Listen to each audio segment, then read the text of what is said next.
Hello, मेरो नाम चाहिँ अवना तामाङ हो। So let's get started. मैले चाहिँ एज अ इन्टेलिजे आइडियाको बारेमा कुरा गर्न लागेको छु। त्यसको इन्टरफेस अनि फाइल स्ट्रक्चर्सहरू, फोल्डर्सभित्र के हुन्छ भनेर चाहिँ यो आइडी चाहिँ मोस्टली जावाको लागि युज हुन्छ, Kotlin for mobile development as well. र तपाईँहरू जावा बिगिनर हुनुहुन्छ भने चाहिँ this IDE is best for you है। अरू पनि आइडी छ, जस्तै इक्लिप्सहरू युज हुन्थ्यो पहिला पहिला, अलि त्यसको चाहिँ युआईहरू पनि एकदम मिनिमल टाइपको छ, पुरानो छ, अनि बुझ्नलाई चाहिँ अलिकति गाह्रो हुन्छ। र इन्टेलिजे आइडिया नै किन भन्दाखेरि चाहिँ यसमा फाइल स्ट्रक्चरिङहरू सबै मजाले गरिदिएको हुन्छ। यसमा तपाईँले गिटअपको पनि गर्न मिल्छ। एन्ड अल्सो यसमा चाहिँ डिफ्रेन्ट लाइब्रेरिजहरू पनि बिल्ट इन सेटअप चाहिँ हुन्छ है त। जेटब्रेन्सको चाहिँ यो डिफ्रेन्ट प्रडक्ट्सहरू चाहिँ छ, जस्तै गोल्याङ युज गर्नु छ भने गोल्यान्ड भयो, अनि इन्टेलिजे आइडिया इज फर जावा, अनि पिएचपी युज गर्नेलाई पिएचपी भयो, रुबी चलाउनुहुन्छ भने, पाइथोनहरू गर्नुहुन्छ भने पाइचामहरू भयो। यो चाहिँ एआई टुल्स हो, यो जुनिए भन्ने चाहिँ भित्र एउटा एआई मोडल पनि हुन्छ, अनि रस्टहरू पनि भयो। अब हजुरहरू चाहिँ स्टुडेन्ट नै हुनुहुन्छ डेफिनेटली है, त्यही भएर यहाँ एजुकेसनमा जाने, यहाँ गएर फर स्टुडेन्ट्स भनेर क्लिक गऱ्यो भने चाहिँ यहाँ एप्लाई फर स्टुडेन्ट प्याक भनेर आउँछ। र यो स्टुडेन्ट प्याकको लागि चाहिँ हजुरलाई चाहिने भनेको चाहिँ कलेजले प्रोभाइड गरिदिएको email. If you are a complete beginner, कलेजले इमेल त प्रोभाइड गरिदिई नै हाल्छ, एमएस टिम्सहरूमा केमा पनि एक्सेस हुन्छ। यो कलेजको आइडी भनेको चाहिँ जस्तै मेरो भयो हवना तामाङ @ म किस्ट कलेज पढेको भएर kistcollege.com हो। यस्तै काइन्ड अफ नै इमेल चाहिँ हजुरलाई प्रोभाइड गरिदिएको हुन्छ। या एप्लाई फर स्टुडेन्ट प्याकमा जाने, अनि त्यसपछि अप्लाई गर्ने बित्तिकै हजुरहरूलाई चाहिँ 1 इयरको लागि यो एभ्री आइडी चाहिँ फ्रीमा पाउनुहुन्छ। Not just IntelliJ but PhpStorm, WebStorm, whatever you want, त्यसको एउटा अल्टिमेट भर्जन चाहिँ तपाईँहरूलाई चाहिँ फ्रीमा पाउनुहुन्छ। यहाँनिर जाने, आफ्नो आफ्नो लेख्ने, अनि एप्लाई फर फ्री प्रडक्ट्स भन्ने बित्तिकै तपाईँको मेलमा चाहिँ आउँछ। सो अलरेडी डाउनलोडेड इट होइन। सो यो चाहिँ एउटा मिनिमल प्रोजेक्ट हो, मैले बनाएको थिएँ। हामी चाहिँ अब न्यू प्रोजेक्टबाट नै ट्राई गरौँ होइन।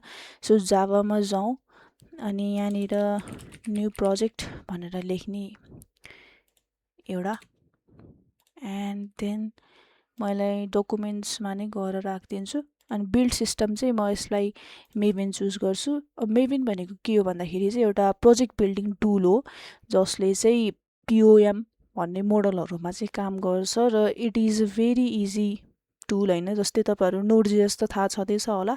सो नोड मोड्युल्सले चाहिँ आफ्नो सिस्टमलाई बिल्ड गर्छ भने जस्तै यहाँ जावामा चाहिँ मेभेनले गरिदिन्छ। So it is very easy. अनि जेडिके भनेको चाहिँ जावा डेभलपमेन्ट किट भइहाल्यो। यो भयो भने चाहिँ तपाईँको जावाको लागि इन्टेलिजे नै चाहिँदैन, तपाईँको जावा जुन पनि मेसिनमा रन हुनसक्छ। सो मसँग चाहिँ रेजिस्टर्ड जेडिके चाहिँ यिनीहरू नै छ, अनि हजुर अरू जेडिके पनि डाउनलोड गर्नु हुनसक्छ। जस्तै इफ हजुरहरू चाहिँ एउटा पुरानो भर्जनमा चाहिँ डाउनलोड गर्नुभएको छ, त्यो चलाउन मन छ भने चाहिँ आफ्नो भर्जनसँग म्याच हुने जेडिके डाउनलोड गर्ने, त्यसलाई म्यापिङ गर्ने, अनि चलाउन एकदम इजी हुन्छ। यो चाहिँ भर्जन कन्ट्रोलको लागि पनि एकदम बेस्ट हुन्छ। र गिट रिपोजिटरी पनि बनाउन मिल्छ। देयर आर डिफ्रेन्ट थिङ्स होइन। यतातिर रियाक्टहरू पनि युज हुन्छ अहिले त सबै यो तपाईँको पोर्टलाई म्यापिङ गर्ने बित्तिकै। र मसँग भएको अरू जेडिके भनेको चाहिँ यो दुईवटा पनि एभाइलेबल रहेछ। सो अहिले चाहिँ म ओपन जेडिके 21 नै युज गर्छु। एन्ड दिस विन्डो पछि यस, सो इट इज क्रिएटेड है त। सो पिओएम भन्ने कुरा मैले अघि पनि गरेको थिएँ। यो भनेको चाहिँ प्रोजेक्ट अब्जेक्ट मोडल भनेर भनिन्छ। We will get back to this होइन। So this is our new project भइहाल्यो।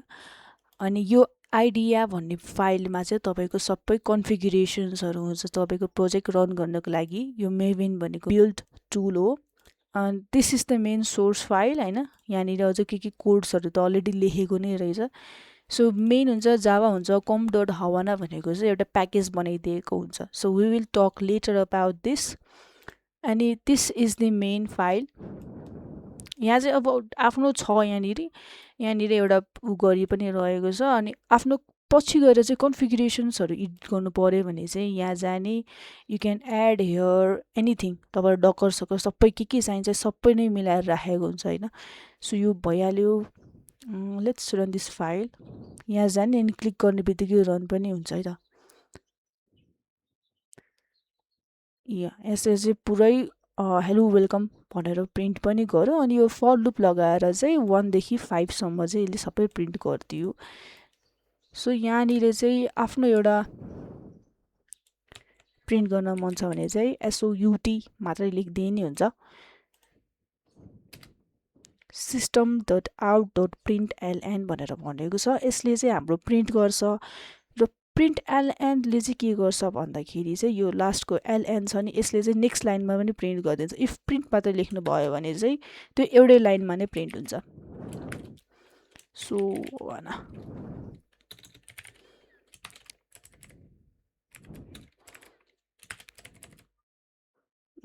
yes, let's do one thing. system.out.print yeah print भन्ने पनि फिचर छ Tamang.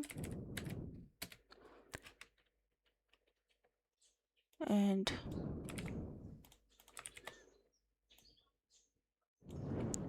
KIST college, yeah, we can do that. So run गरी हेरौँ। you can see हवाना print भइसकेपछि एउटा new लाइनमा गयो र तामाङ प्रिन्ट भयो राइट। तर यसपछि त एलान थिएन, so it directly went to KIST college अनि त्यसपछि एउटा न्यू लाइन प्रिन्ट भएको छ।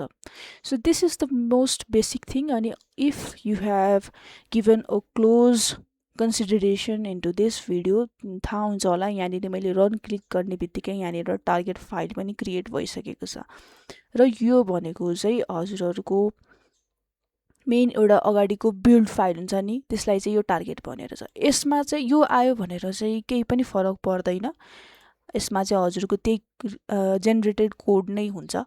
So we will get to other files जस्तै रिसोर्सेसमा भयो। यहाँ रिसोर्सेसमा क्लिक गर्ने बित्तिकै हजुर प्रोजेक्ट भयो, मोड्युल्सहरू हेर्न सक्नुहुन्छ, प्रोजेक्ट हेर्न सक्नुहुन्छ, तपाईँको जेडिकेहरू यहाँबाट एडिट पनि गर्न सक्नुहुन्छ if you need other one यहाँनिर छ। अनि यहाँनिर गएर एड पनि गर्न सक्नुहुन्छ। अनि आर्टिफ्याक्ट्सहरू क्रिएट गर्न सक्नुहुन्छ। आर्टिफ्याक्ट्स भनेको चाहिँ एउटा जार फाइल हुन्छ जसमा चाहिँ एउटा अब डेस्कटपमा भयो भने चाहिँ त्यो जार क्रिएट गरेर क्लिक हुने बित्तिकै तपाईँको प्रोजेक्ट रन हुन्छ without needing this ID code पनि हेर्नु पर्दैन। सो लाइब्रेरिज भयो, मोडुल्सहरू डिफ्रेन्ट एड पनि गर्न सक्नुहुन्छ है तपाईँहरूले। पछि यो चाहिँ बिगर प्रोजेक्ट्सहरूको लागि हुन्छ।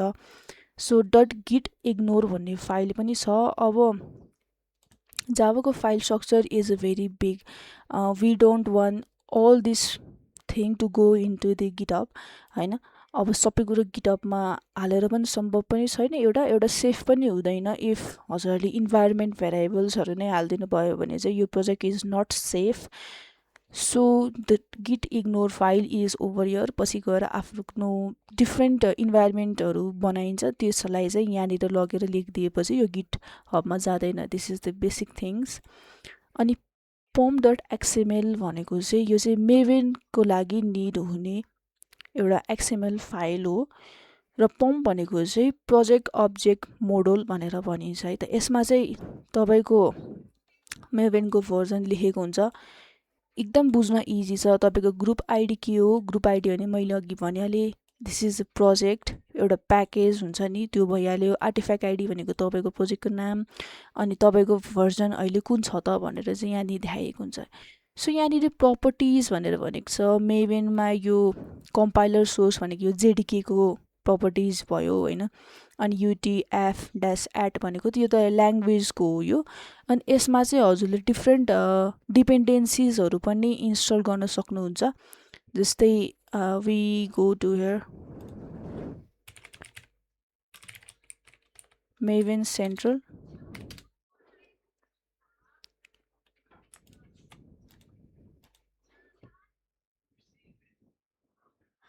यस। सो मेभेन सेन्ट्रलमा जाने बित्तिकै अब तपाईँलाई स्प्रिङ सेक्युरिटीहरू चाहियो अरे। यो चाहिँ पछिको कुराहरू OAuth 2 नै चाहियो ल लेट्स टेक दिस थिङ अब OAuth भनेको चाहिँ हजुरको गुगल अथेन्टिकेसनहरू हुन्छ गिटअप अथेन्टिकेसनहरू त्यो कुराहरू हो अब यहाँनिर गयो भने चाहिँ मेभेनलाई चाहिने कि ग्रेडललाई चाहिने हो कि एभ्रिथिङ यु क्यान गेट होइन पम फाइल नै दिन्छ बट यत्रो विधि सबै पढेर आउन भन्ने जरुरत छैन कपी टु क्लिपबोर्ड गर्ने यहाँ जाने एन्ड डिपेन्डेन्सी एड गरिदिने यहाँनिर यो जुन आइकोन देखाइरहेको छ नि मेबी तपाईँहरूकोमा डिफ्रेन्ट देखाउँछ होला आइकोन यो चाहिँ मैले आइकोन थिम युज गरेको छु द्याट्स वाइ सो यो चाहिँ मेभेनको नै हो यु क्यान सी मेभेनको न्यू प्रोजेक्ट्स यो चाहिँ यो डिपेन्डेन्सी चाहिँ लिइसकेको छ यहाँ मेभेनमा जाने अनि तपाईँको प्लगइनमा जाने यहाँनिर देख्न सक्नुहुन्छ मेभेन इन्स्टल जार डिप्लोय कम्पाइलर मेभेन क्लिन सबै कुराहरू गर्न सक्नुहुन्छ पछि तपाईँ जब तपाईँको प्रोजेक्ट चाहिँ एकदम बिग लेभलमा काम गर्छ त्यति बेलाको लागि हो यो चाहिँ होइन this is a very essential thing र यो थिम चाहिँ यही आउँदैन होइन मैले चाहिँ यहाँनिर डिफ्रेन्ट थिमहरू युज गरेको थिएँ अनि यो भनेको चाहिँ इन्टेलिजेको नै एआईहरू हो यो चाहिँ एटमको थिमहरू युज गरेको थियो यहाँ सबै कुरा गर्न सक्नुहुन्छ अनि यहाँनिर देख्दाखेरि तपाईँले टर्मिनल आफ्नो टर्मिनल देख्न सक्नुभयो अनि यहाँनिर चाहिँ त्यो मेभेनको बिल्डहरू देख्न सक्नुभयो आई गेस मैले पाइथनहरू पनि युज गरेको थिएँ so that's why this icons are showing अनि यो चाहिँ भर्जन कन्ट्रोल भने चाहिँ तपाईँको गिटलाई चाहिँ यहाँनिर इन्टिग्रेट गरिदिइसकेपछि चाहिँ उता कतै पनि ब्यासहरू पनि खोल्नु परेन टर्मिनल पनि खोल्नु पर्दैन यहीँबाट नै सबै कुराहरू चाहिँ तपाईँले गर्न सक्नुहुन्छ है त दिस इज द डाटाबेस पनि यहीँबाट नै तपाईँले इन्टिग्रेट गर्न सक्नुहुन्छ अनि मैले एआईको बारेमा भनेको थिएँ जुनी एआई चाहिँ यहाँनिर छ बट यसमा चाहिँ आई गेस कार्डहरू लिङ्क गर्नुपर्छ सो यो कतिको राम्रो छैन भनेर चाहिँ मलाई थाहा भयो नि एआई चाहिँ अनि अल्सो जावाको लागि चाहिँ बिगर प्रोजेक्ट्सहरूमा चाहिँ एआई त्यति धेरै एआईले पनि काम गर्दैन मेबी क्लडहरूले चाहिँ सर्फेस लेभलमा नै हो but if you are making a web application with tons of files and folder then you have to get into it. Even AI will also not help you. Thank you for watching the video and we'll meet you in the next video. खत्म. Bye bye. Tata. Goodbye. गया.